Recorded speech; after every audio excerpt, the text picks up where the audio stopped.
Detective Debbie Ramsey. Ms. Ramsey, thank you for being here. Appreciate it.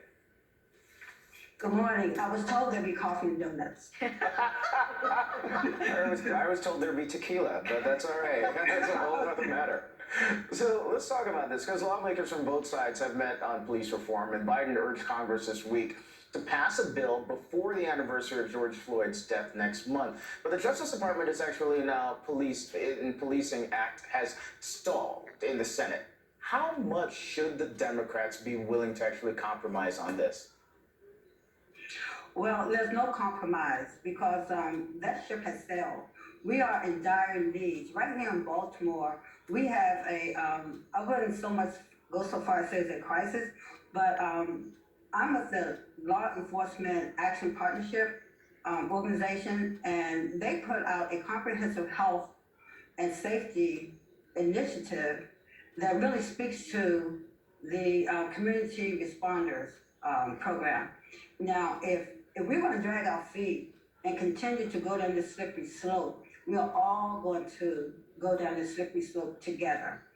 When we talk about law enforcement, especially here in the United States, it is paramount that we involve the citizenry to help us. When I was a police officer, yesterday we had the attorney for the families of Andrew Brown Jr. and George Floyd, who was speaking with us about his conversations with Senators Schumer. He spoke with Senator Tim Scott as well as Graham. Let's take a listen to what Ben Crump had to say to us. I believe humanity will prevail in the United States Senate, and President Biden will sign the George Floyd Act before the one-year anniversary. Now, I understand there's going to be some challenges, but Senator Cory Booker, as well as Congresswoman Karen Bass, and the other great senators that you talked about, listen intently to these families. So are you as optimistic that change is going to come soon? well, only time I have seen change come through is when it comes from the grassroots up. It doesn't come from the top down. And when the citizenry is ready to make sure that we have the necessary changes, that will happen.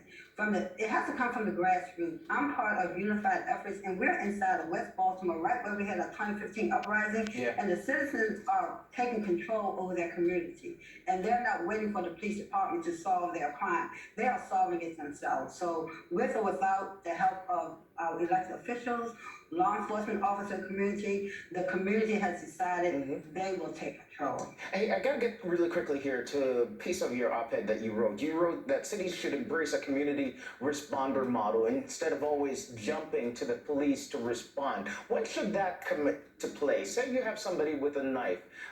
Should you be calling, who may have some mental issues, should you be calling this community responder or the police? Well, based upon the recent incidents, I think I take my chances with the person with the knife before I call the police. And I'm a former police officer, so for me to say that, unfortunately, situations get accelerated, and if we're not really equipped with our police officers to know how to decelerate a situation, it's going to continue down this spiral path. That really is saying a lot right there. Ms. Ramsey, thank you so much for being here. I used to live in the DMV, so I know Crump's Donuts are pretty good, so we'll get some to you. Yeah, I'm a Bavarian girl myself. Oh, there you go. All right. We can argue. Debbie Ramsey, thank you.